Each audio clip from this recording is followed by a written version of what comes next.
Yes, people, Manscaped is back, but this time it's not for below the belt grooming. Manscaped brings to you the Beard Hedger, the best product on the market when it comes to beard trimmers.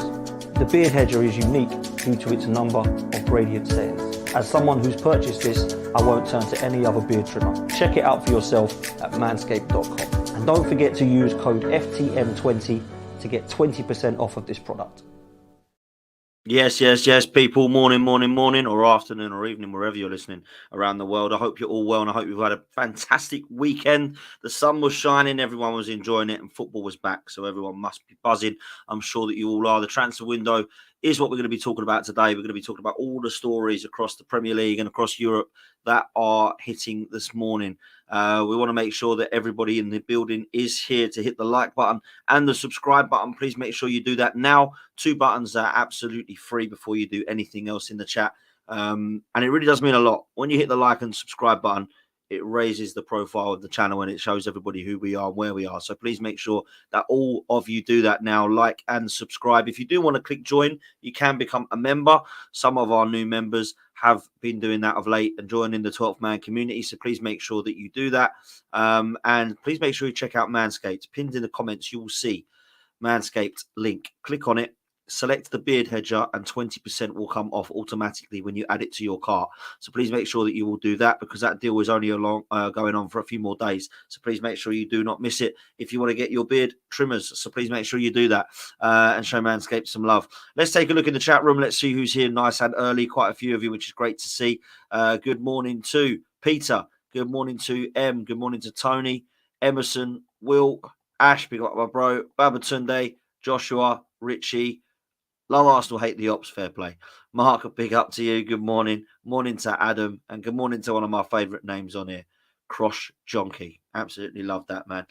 Good morning to Adam as well, who's just joined us. And good morning to everybody else that's watching live, that's not in the chat room, that's here nice, bright and early. Thank you so much for being here so early. It does mean a hell of a lot. Please make sure you hit the like button and the subscribe button so that we can continue to grow the channel and get towards our next target, which is 30k. So please make sure that we can get there. Let's get to 25 in the next couple, and then we can get to 30 together as a community.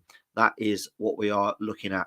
Let's take a look at what we're going to be talking about today. We're going to be talking about Ivan Toney and what's going on there. Left out completely yesterday from the Brentford squad, omitted from the squad and the team sheet. What does that mean? Where is he off to? We're going to talk a little bit about that. We're going to talk about Raheem Sterling as well and where he could be off to because he was completely left out of the Chelsea squad as well. Chelsea got a lot of outgoings and a lot of incomings. My goodness, I saw a match of the day last night. They've got about 48 players, 49 players. Surely they don't need any more. But it looks like they want more. Absolutely crazy. And we're going to move to Arsenal because we're going to talk a little bit about Mikel Merino. Looks like it's going to be a done deal. We're going to talk about what Arsenal might need on the wing or up top. Or, I pray here, could we get more than one in? And it could be that after Merino, we get at least one in, maybe two. But of course, maybe I'm being wishful thinking there. So that's what we're going to talk about. We've also got news on other clubs as well and a couple of European clubs as well that are looking at potentially selling players that a few Premier League clubs might be interested in. So please make sure that you are locked in. Hit the like button, hit subscribe, and you can join the fun.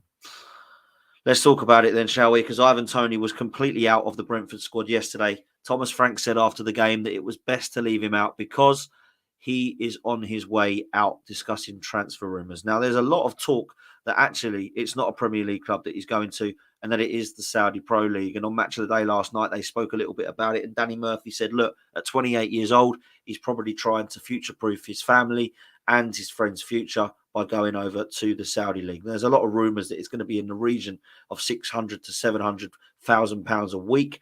And apparently the reps of Brentford and England forward Toney are in talks with the Saudi Pro League club Al Ahly, to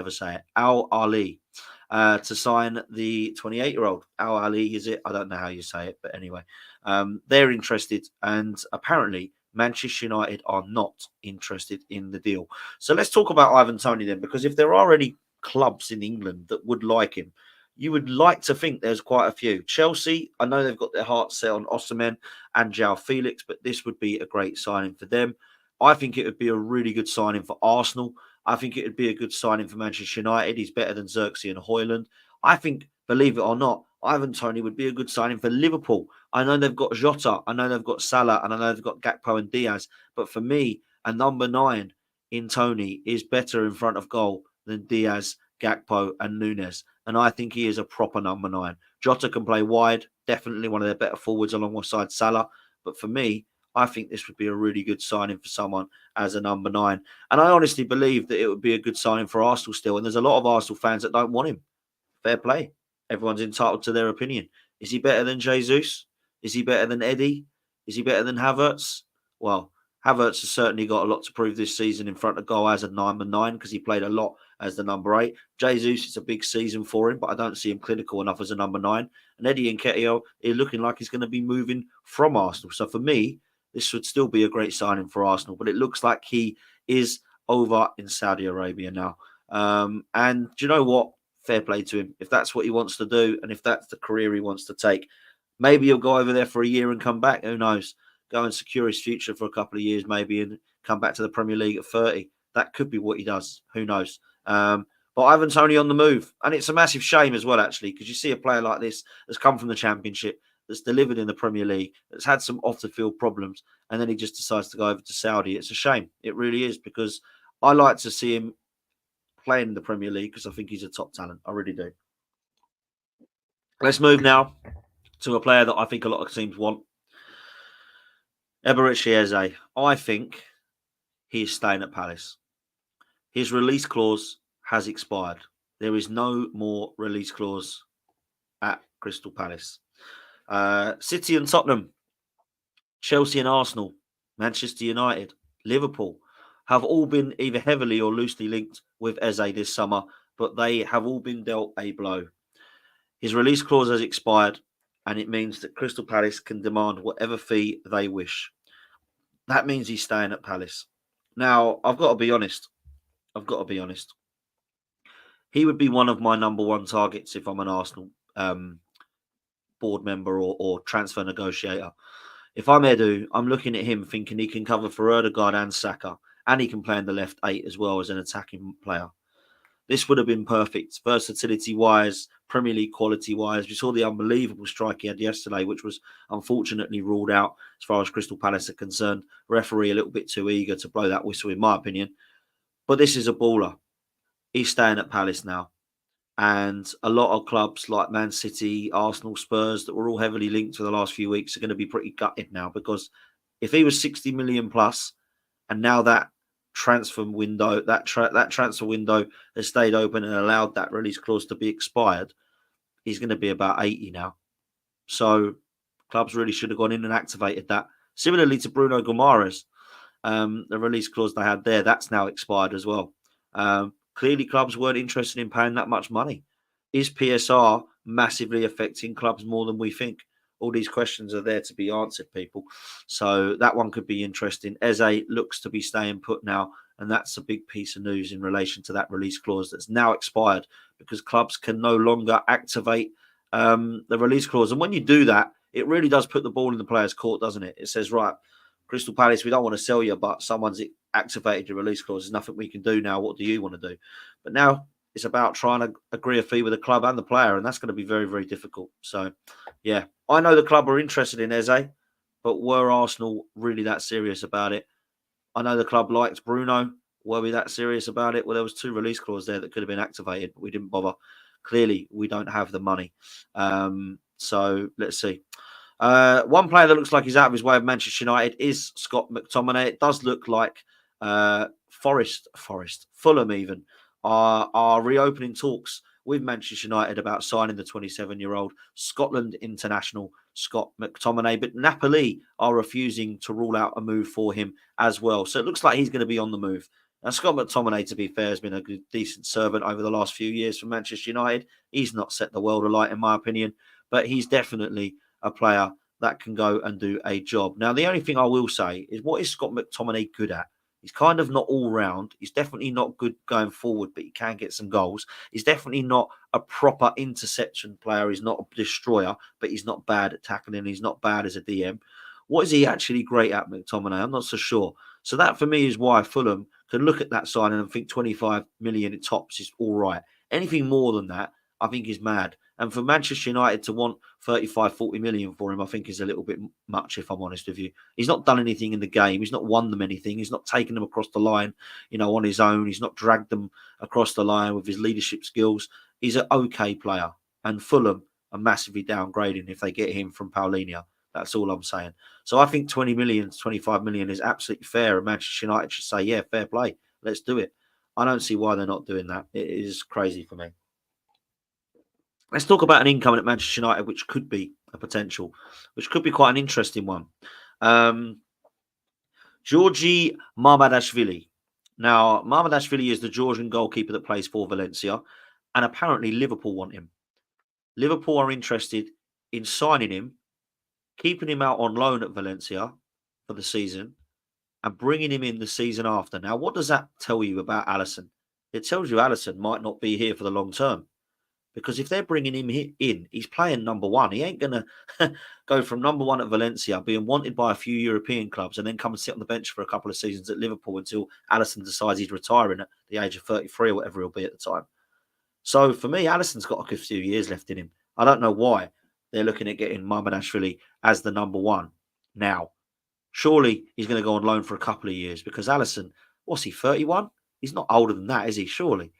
So this is the goalkeeper that Liverpool are looking at. However, Manchester United are also showing massive interest, and it looks as if they are after him as well. Now, he's a great goalkeeper. He's definitely one that people are all looking at. Manchester United find themselves being linked surprisingly with a move for Mamadashvili alongside Liverpool, who at the moment are favourites. And apparently he has his heart set on a Liverpool move. Now, he's going to stay at Valencia. I believe it will be for at least one season. What does it mean for Alisson?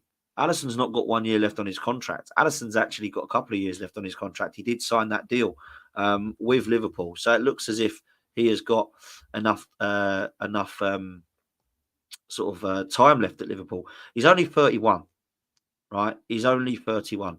It means that he is definitely here for some time. There's absolutely no way I can see Mamadashvili coming to Liverpool anytime soon, with Alisson being there as a 31-year-old who's the number one for Liverpool. I don't get that one. Likewise, Mamadashvili, what does it mean if he does come to Manchester United? Well, it means he's got to fight for his place with Onana. And Andre Onana is definitely a player that Ten Hag likes. One, he brought him in. Two, he knows him from Ajax. And three, he's actually improved as a goalkeeper. I'm still not a massive fan of him. But in the Champions League, he was woeful last season. In the league, he made some mistakes. But let's be real. He's become a bit of a shot stopper at Manchester United, and I can see them keeping hold of him. So Mamadashvili, not too sure what's happening with him. Maybe Liverpool, and then on loan at Valencia would make some sense. Let's move to Chelsea, shall we? Because Conor Gallagher and this João Felix thing is dragging on. They obviously want João Felix, right? I don't know why. Because it didn't work out for him last time. But he's a player who can play in the 9, he can play in the false 9, he can play in the 10. Chelsea at the moment have got players that they want to look at upgrading in that position. Nicholas Jackson is their only real outlet. And I thought yesterday, again, it proved why he's not a number 9. He can probably do a job in the squad coming out from the left, but he is not a striker. He is awful in front of goal. He's got no intelligence. He was offside again yesterday with the most stupidest of runs. For me, João Felix would be a better player than him, but I'm still not set on João Felix being this absolute machine that can take Chelsea forward. Lukaku is a player that could be going the other way. Of course, Napoli are interested in him, and it's getting closer. They reckon it's between 20 and 30 million euros that's going to be agreed. So Lukaku will go. At 31 years old, that's not a bad signing for Napoli. Someone over there in Serie A who knows where the goal is Lukaku. And of course, he'll be joining his Antonio Conte favourite coach. So that could work out well for Chelsea. A player they do want to bring in still is Victor Osimhen, but I don't know how set he is on a move.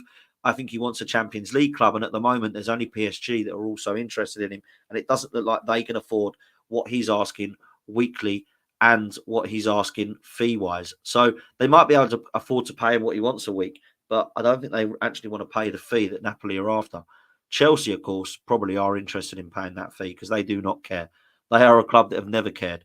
They're a club that will go out for a player no matter how much it costs. We've seen that with Enzo Fernandez, with Lavia, with Caicedo. They will go out and they will spend what they believe they need to. And if Osimhen's the guy they want, they'll get him. Now, if Chelsea got Osimhen and João Felix, fair play to them. I'll say that because Chelsea are a team that need to get win now players, ready-made players now. They've got so many we saw yesterday. Look at the bench they've got. Look at the squad they've got. It's just 7 goalkeepers, and none of them are any good. Strikers up top like Broja and Lukaku and who else was there up top that they've got that they haven't used yet? Obviously Jackson. There's another one as well that's up there. Mark Guehi. Like, let's be real. They're not serious, right? This is a team that I don't think are going to have any difference of a season from the last one. They might push for top 6. That's the way I see it. So watch this space with Osimhen. It looks like it could have some legs. Does Osimhen want Champions League football? Well, if he does, he won't go to Chelsea because they're not in it. They're in the Conference League. Are Arsenal going to be on the prowl? Doesn't look like it. Doesn't look like Victor Osimhen is the striker that Arsenal want. There's no rumours to suggest that Arsenal are going to go in with a late bid. There's no rumours suggesting that he's being offered to Arsenal. We are definitely a team that's looked at him, but I have to say, I don't think it's going to happen. But what's going to happen with this guy? Raheem Sterling completely left out of the squad yesterday. Where is he going? Because let's be real, he's still got the age of what? Is he 29? Something like that. He's still got a future in the Premier League, that's for sure. I do not know where he's going to be going. I imagine there'll be clubs circulating around him. He's 29 years old. Yeah, that is a player who could come and do a job for a couple of years. Now, I'm not saying Arsenal should go for him because I personally don't feel like we need a Raheem Sterling in the Arsenal setup, right? Maybe I would have taken him a few years ago when he was 25, 26, but I'm not having him at 29 years old. I don't think he's hyped up as much as I think he's a bit overhyped. I think he's a good player. I don't think he's a great player. Would he be good backup to Saka? Yeah, probably. He can play both sides as well. I think we can do better than Raheem Sterling, if I'm honest with you. But I know that Mikel Arteta really likes him. That's for sure. Mikel Arteta definitely likes Raheem Sterling. And we saw at Manchester City that him and Leroy Sané and some of the others were absolutely loving. We're loving Arteta at Man City. But how long is this manager going to be here? If he's looking at omitting players like Conor Gallagher, Trevor Chalobah, obviously Kepa, Sterling, Chukwuemeka, there's quite a few players now that have said, yep, goodbye, off you go. We're not interested in you. And Sterling is now one of them. So where is he going to go? I mean, are Spurs going to be interested in him? Are Arsenal going to be interested in him? Or is it time at 29 for Sterling to move down a level? I don't know. I certainly don't think he'll want to. So watch this space. Where is he going to go? His camp have come out and basically got the hump and said, what the hell's going on with his future? Why aren't we made aware of this, etc.? There was response as well from an interview with the Daily Mail about Raheem Sterling's future, which will be very interesting. So let's see what happens, where this one leads, because he's definitely going to go, I'm sure. But he's on unbelievable wages. I mean, I think he's on 350k a week. No one's going to pay that for Raheem Sterling now. No one's silly enough other than Chelsea to pay that much for him. So, yeah, I think he's kind of stuck there. A little bit like Sancho and Rashford on so much money a week. No one can afford them. So they're stuck there. Did mention this player. Obviously, he's in an Aston Villa kit there, but that was when he was younger. It is, of course, the Chelsea midfielder, Cardi Chukwuemeka. I do think he's going to end up going, and it's Palace that are interested in him. Crystal Palace interested in this player, and Aston Villa fans were very, very interested in how good this player was going to be for them. He got the move to Chelsea and hasn't really made an impact or been given a chance there. I wonder if he will at Crystal Palace. Crystal Palace look like the favourites to be in for him, and it looks like there's a couple of players that Crystal Palace are looking at. But they are leading the race to sign the under-20 midfielder, Chukwuemeka, who's literally just turned 20, I think. So he's definitely a one to watch for the future. Sticking with Crystal Palace, it is a link to Newcastle, but of course we're talking about Mark Guehi. Now, there has apparently been a 4th bid rejected by Crystal Palace from Newcastle. Now, Newcastle were rumoured to be bidding under 65 million, but around the 60 million mark, and it's being rejected. Rumours are they want closer to 70 million for Mark Guehi, which is an incredible amount of money for a player at 23-year-old who has done nothing in the game. But unfortunately, that's the market. If you want Jared Branthwaite and Mark Guehi as your centre-half pairing, you better have 150 million spare, because that's how much it's going to cost now. It is absolutely ludicrous, isn't it, to think that two 22 to 23-year-olds that have done nothing in the game, that have hardly got an England international call up between them, are now worth 150 million combined. Isn't that scary? Yeah, absolute madness. And people thought Ben White was a waste for 50 million. Crikey, absolute steal now compared to what these players are going for. Listen, I like Mark Guehi a lot. I think he's a talent. I really do think he'd be a fantastic signing for Newcastle. Alongside Sven Botman, I think that'll be a phenomenal partnership and a pairing that probably go on for the next decade and do well for Newcastle. But that is an awful lot of money that Crystal Palace are asking for. And of course, my Matthias, not Matthias, what's his name? Joachim Andersen. He is, of course, being linked with a move away from Crystal Palace as well. If Palace lose Guehi and Andersen, who are they going to have as a partnership? Because that partnership has been phenomenal at Crystal Palace for the last few years. And along with Tariq Mitchell and the new guy they've got at right back, I can't remember his name now, they're actually forming quite a good back four. Adam Wharton, Lerma and Decore, decent in Palace's midfield. Obviously, they've still got Eze now that they can add to that and keep. They've also still got up top Mateta. So players that, let's be real, Dougie Friedman has brought in. Kamada is another one that's come in now that they highly rate. Let's see what they can do under Oliver Glasner. But Guehi, £70 million. Wow.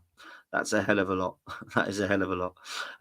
Joseph says, don't they have Rob Holding? Yeah, they do have Rob Holding, but he's clearly not as good as Mark Guehi, so they've not been playing him. But one player they do want is Maxence Lacroix, the Wolfsburg centre-back, and Palace apparently are looking at being the favourites there. Made a breakthrough in their pursuit of the French defender, who's 24. This is from Sky Germany, and the Wolfsburg centre-half is interested in a move, and Palace are the ones that are favourites. So it looks like Mark Guehi is going to go out and Maxence Lacroix is going to be coming in at Palace. Now, is he a good centre-half? I think he is, There's a lot of teams that were looking at him and he's highly rated. Maybe Dougie Friedman, a brilliant scout, by the way, is going to look at him and feel that he could take the reins of Mark Guehi. And that's if he goes. That's if Guehi and Anderson goes. There's only bids coming in at the moment. They're not set on both Newcastle and Fulham. It would be a very good signing from Fulham. Anderson was a player that was already at Fulham. Guehi, it'd be a phenomenal signing for Newcastle, but it could be they keep both of them and add Maxence Lacroix as well. So let's see what happens with Crystal Palace. I'm a big fan of what Dougie Friedman's done there. The players he's bought from the Championship, like Adam Wharton, like Eze, like Elise, they've all gone on to do well there or go to actually give them a chance of getting out of that. So for me, fair play. A player that looks like he may be on his way out of Europe is the Juventus forward Caicedo. Now, where is he going? Where is he going to be going? Because there's a lot of clubs that have been circulating Caicedo. Thiago Motta has reiterated that Caicedo is no longer in the club's plans and available. He's 26 years old. He's been linked with various Premier League clubs, Liverpool, Tottenham, Chelsea, Newcastle, even Arsenal were linked with him.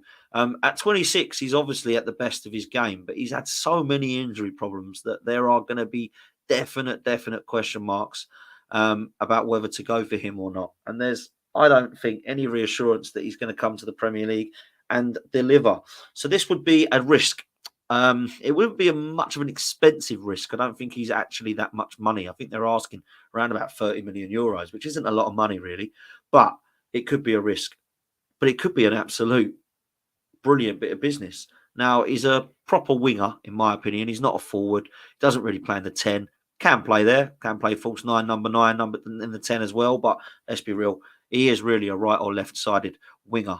And he's one that was really good. When he came in the Euros, when obviously England were beaten by Italy, I thought he was one of the best, if I'm honest.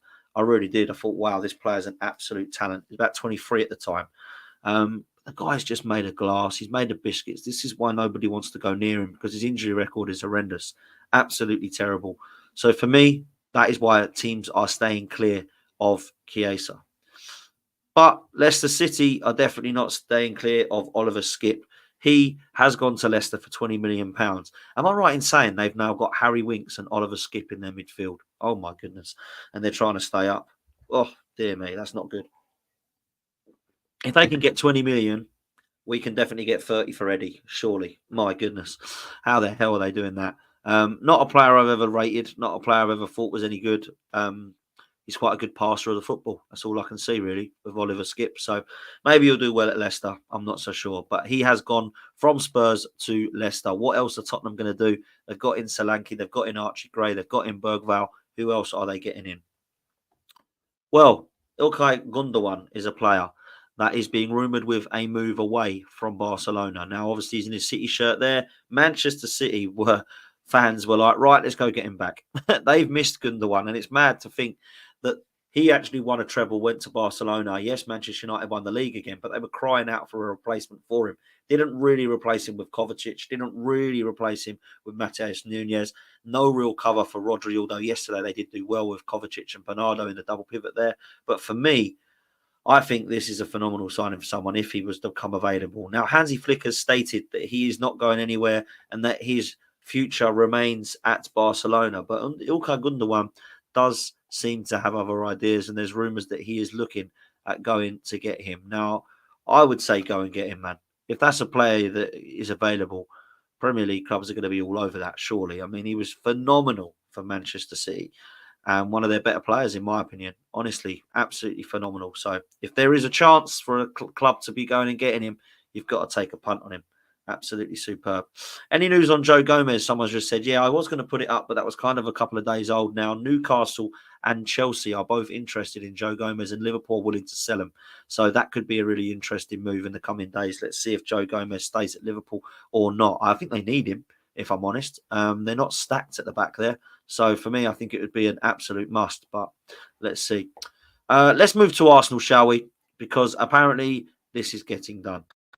Fabrizio Romano states Arsenal are at the final meters and final details of the Mikel Merino deal. Sources have indicated it could be 24 to 48 hours before we can say, here we go.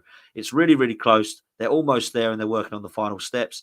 There's already an agreement on the final fee, and the clubs have been working in the last 2 or 3 weeks on the payment terms, structure, and add-ons.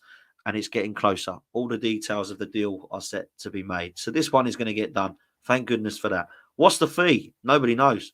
Nobody's actually given a fee. It looks like it could be roughly 25 to 35 million euros in between there. There's clearly going to be some form of add-ons. There's clearly going to be some form of installments. I don't quite know why it's taken this long, but there clearly has been some disagreement or some compromise needed with understanding of the fee. I think personal terms were agreed weeks ago. Obviously, the player's set on Arsenal. Arteta's set on the player. A number 8 that we absolutely need. We saw Rice go down on Saturday with cramp. We saw that Rice is the only real box-to-box midfielder Arsenal have got, and that Jorginho and Partey are really the 2 players in the 6 that you can't be relied upon for 30 to 40 games this season. So Mikel Merino is absolutely needed at Arsenal. And some would suggest that next summer we actually do need to bring in at least one more. Because if you look at Jorginho and Partey next summer potentially leaving Arsenal, that's going to leave us with just Rice and Merino. So we are going to have to look at the midfield. And there's a lot of Arsenal fans I speak to that are more worried about the Arsenal midfield than the Arsenal attack this season. So what does that tell you? Well, it tells you the midfield and the attack definitely need players still, right? That's what it tells us. I just hope this one happens. I don't think we're massively overpaying for Merino, because at 30 million euros, that's not much, is it? Let's be real. Even if it takes us across the 35, I'm not saying what an absolute disgrace. He's not 38. He's a 28-year-old midfielder. He's experienced. He's got leadership qualities. His physical attributes are good. I think he's a proper box-to-box midfielder. He's definitely an 8, not a 6 or a 10. So for me, it's a player that's needed to come in. I think he'll do well. He's a left-footed player as well, which I think is massive. Rice is not. And I think at left 8, Merino could do a real good job there. We saw Granit Xhaka there, who was fantastic, who allowed Martinelli to get 15 goals. Let's hope that the signing of Merino and the introduction of Calafiori and Timber at left back can flourish Martinelli and open up the door for him, because that is a player that I am just so worried about, because I think he's such a talent and it's just not working for him. So for me, Mikel Merino looks like it is going to get done. That is the only real massive rumour in relation to Arsenal. Now, there's not many other rumours, but there are players that we really do need to sort out. Eddie Nketiah is one of them. Rumours of Forest and Everton coming in now. Are they going to be bidding 30 million euros, which is what Arsenal want? I don't think so. If there's a £30 million bid come in, snap your hand off for them. I would have sold him to Marseille. I've said that many times. Everybody shouted down at me and said no. Myself and Harry were talking about this on Saturday, saying, why is everyone so petty about £3 million? Just get the deal done. He needs to go. He needs first team football, and we need an attacker to be brought in. The other player that needs to be looked at is Reece Nelson. I would have sold him to Leicester for 15 million, even if it was a loan with an obligation to buy. That 15 million comes in the club alongside the 25 million for Eddie, and you get your 40 million and you go and put that towards another attacker. That's what I would have done. But I wonder what is happening here with clubs, because PSR is affecting them. And Nelson is on 100k a week. Eddie is on 100k a week. They're not going to want to budge from that. And if they do, they're not going to want anything less than 85k a week to 90k a week. And that's a lot for clubs like Everton, Forest and Marseille to part ways with weekly. So putting them on 100k a week was great to secure their futures, but it wasn't great for future sales, because now they're stuck at the club. And if we do not sell Eddie and Reece, we will not get anybody else in. So I think that could be a real problem. I really do. And it might be that we have to loan these two players to get them out the door, because we need to bring in an attacker. And these are the two that we need to get some money for. And that's why I would have said to Leicester, do you know what? Yeah, we would prefer 2025, but we'll take 15. We'll put some add-ons and we'll go for it to get up to 20 when he does hit the amount of appearances he does or goals he does or whatever it be. Likewise with Eddie. Yeah. £24 million, 27 million euros. There's some add-ons in there to get it up to about 24, 25. Just would have accepted it. Crazy that we haven't, if I'm honest, in my opinion. Both could have gone now. Both could have got some money towards a Victor Gyökeres signing, an Ivan Toney signing, whatever it be. Crazy. Do we go last minute and say, here you go, Brentford, have Eddie, we'll take Toney, and he doesn't go to Saudi? Would he come to Arsenal over Saudi? Question mark. One player who definitely looks like he's going to be on his way out is Jacob Kiwior, completely omitted from the squad at the weekend, not ahead of the likes of Timber or Calafiori in the pecking order. So therefore, I believe will be a player that wants to go and get first team football. Serie A clubs are circulating. Inter Milan, AC Milan, and of course, Juventus, all very interested in taking a look at Jacob Kiwior. What is the price? Well, I think they want around about 20 million, which was what we bought him for. I think we'll probably try and put that up to about 25 and come to some form of compromise. Again, 25 million pounds that we can put towards a midfielder or an attacker. That is what is needed at the club. These players have got to go in the next couple of weeks because they're not in the future. Now, I actually don't mind Jacob Kiwior. I think he can do a job as cover. But if he does not want to be here, we have to let him go. And Mikel Arteta, bringing him in, he's done well with him. He's actually had some faith in him. Played him last season at the Etihad, played him at left back for a while, got Ben White inverting so that he didn't have to, and he played quite well. But it's ruthless business. He's decided now that he's no longer part of his plans, and he didn't even put him on the bench at the weekend. So for me, we have to be real. I don't know that it is a player that has got a future at Arsenal. Likewise, Aaron Ramsdale. What is happening here? Is he going to end up staying at Arsenal? There are loan deals coming in. Ajax are interested, but only on loan. Forest are interested. Bournemouth are interested. Wolves are interested, but only on loan. There's no team that wants Aaron Ramsdale permanently for the money that we're asking. And the money we're asking has got to be between 25 and 35 million pounds. Now, I think this is a really good deal for someone. If you can get Aaron Ramsdale for 30 million pounds, you've got yourself a 25, 26-year-old goalkeeper who has got a long-term future at your club. I actually think it would be a really good signing for someone. And I think it will be a good deal all round for the club to get the money that they deserve for him. 26-year-old goalkeeper for a club that's going to get first-team football for Aaron. This would work all round for me. But it doesn't look like the bids are coming in. Now, if the bids aren't coming in, I'd just keep him. I would. I don't want to buckle and say, yeah, do you know what? Let's let Aaron Ramsdale just go for on loan. They can try him before they buy him, and hopefully they'll put in a bid next summer. That weakens our area. And I know it's unfair on Aaron Ramsdale and all this, but we just say to Ramsdale, look, there's no bids coming in. We want you to leave, but at the moment we want you to leave for the right fee. You're going to play all the League Cup games. You're going to play all the FA Cup games, and you're probably going to get in the mix with some Champions League games too, alongside if David Raya gets suspended, injured, or whatever. You will play football at Arsenal, so please stay here for one more year, and then we'll look at your future after that. That's what I'd be saying to Aaron Ramsdale. If Aaron Ramsdale was to leave, it looks like Juan Garcia is the goalkeeper that we're looking to get in from Espanyol. But if I'm honest with you, I'd rather keep Ramsdale. Ramsdale knows the place. He's good round the dressing room. Everyone's happy with him. For me, it's good cover for David Raya. I would rather just do it because personally, if no one's coming in with a bid of 25 million and above, I'm keeping him. It's like saying, oh, we want to get rid of Eddie. 24 million was fair, which I agree with. But do you know what? Let's just sell him now for 17. You wouldn't, would you? You know, you wait for someone to come in with a bid. And I wonder if teams are trying to get the loan deals, and then it's now looking like it's going to be, looking at him potentially staying at Arsenal. And that could be very interesting, that's for sure. Could be very interesting. Let's take a look at some of the potentials that are coming in at Arsenal. Now, all of these are just rumours. They've been rumours for the last few weeks. Nothing this morning suggesting that we're any closer to any of these deals. But I want to throw some players up that I would be very interested in Arsenal looking at and discuss what we think we need still in this market. Now, of course, the striker option is one that everyone is crying out for. And I've said many, many times that this is the player that I want. Victor Gyökeres scored again this weekend for Sporting Lisbon. Probably their best player. One that a lot of teams have looked at before. A release clause which is £84 million, 100 million euros.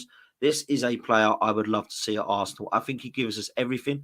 He's definitely got that physical, imposing attributes, but also what he's got is good with his back to goal, good as an all-round 9, good in the air, good as a ball carrier, definitely can use both feet, can score and finish. And in the areas that Kai Havertz was on Saturday, where he skied it with his right foot, Victor Gyökeres, for me, would be a talent. And I hope and I pray that we do go in for him last minute, because I think this is the missing part of the jigsaw puzzle. It would also allow for Gabriel Jesus to go wide and help Saka out. That, for me, is where I'm at. So I absolutely pray and hope that Victor Gyökeres is the guy that we get after the Merino deal gets done. But if we do not want a striker, then a winger is an area where apparently Arsenal believe we are short. And of course, Bukayo Saka is the only real right winger that we've got. I know Martinelli can play there. I know Trossard can play there. I know Jesus can play there. But if we were to go and get another winger, then there are some options. Now, we have been linked in the past with Leroy Sané over at Bayern Munich, but that's gone very, very quiet. I don't know if there's an opportunity for us to go and get him there. He's on a lot of money. It's close to £300,000 a week that he'd probably demand if he was to come back to the Premier League. And as a 28, 29-year-old, he's won everything in the game. It's an experienced head. Would that be a good signing? Question mark. Or would we go for Kingsley Coman, a player who scored this weekend, 28 years old, won everything in the game, but injuries that really do put me off. Not for me. But those two players would probably cost Arsenal between 35 and 45 million pounds. And when fit, would definitely give Arsenal some strength in depth. But another player who scored this weekend for Brighton is Simon Adingra. He's a player who Arsenal have looked at. Ivory Coast winger, international. I think he's only about 22 years old. He's one that a lot of Brighton fans are saying is a very good talent. Brighton have done it again, haven't they? Let's be real. They always seem to get this over the line. I personally believe that this one is just a little bit of loose rumours. I don't think that Arsenal are heavily linked with him or that actually do 100% want him. But what does that mean for Arsenal? Who is it that we actually do want? Do we go for a winger? Do we go for a striker? What would you rather have? Do Arsenal look at going for a striker and playing Jesus wide? Or do Arsenal actually look at going for a winger and then having a striker of Havertz or Jesus? Which is the best option? Or do we need both? In my opinion, it would be great to get somebody wide and somebody up top. And this is why I wanted Eze and Gyökeres, because Gyökeres is your striker that then allows Jesus to go wide. And then, of course, Eze comes in and plays as cover for Saka and Ødegaard and at the left eight. It looks now that Eze staying at Crystal Palace, which is a massive shame. Massive shame. Because at that release clause, I really would have been tempted to go for that at £60 million. But it looks like now he's staying. Victor Gyökeres, a release clause of 100 million euros, 84 million pounds. Would that be a massive risk? Of course it would. It's a massive risk for somebody coming over from Portugal who's been banging in goals. 58 goals and assists last season in 50 appearances. That's phenomenal. Could he take that over to the Premier League? I'm not sure is the answer. But it's a risk. Is it one worth taking? People say don't go and spend that much money because that's a hell of a lot of money. But if it gets Arsenal across the line and wins us a Champions League or a Premier League, would it be worth every penny? Absolutely it would. Absolutely it would. Let's be real. Ivan Toney looks like he's going to Saudi. Victor Osimhen looks like he's going to Chelsea or PSG. That leaves us with one option if we want a striker, and it's Victor Gyökeres for me. So that's the way I see it. Listen, guys, we're going to leave it there. Absolute legends, all of you, all 600 of you. Please make sure you do me a favour and hit the like button. Please make sure you show Manscaped some love with the pinned comment. Go and get yourself the Beard Hedger. Get 20% off. Once you add it to your cart using that link, 20% will come off. We've only got 157 likes, so we need to get that up to 350 ASAP. There's 600 of you plus in here still. So please make sure you do me a favour and hit that like button. Big up to all of you for being here. I'll be back a little bit later on. There's going to be a couple of shows that I'll do. Tonight is the Race for Europe show. It will be on at 7 p.m. because it's the 8 p.m. Monday Night Football, Spurs versus Leicester.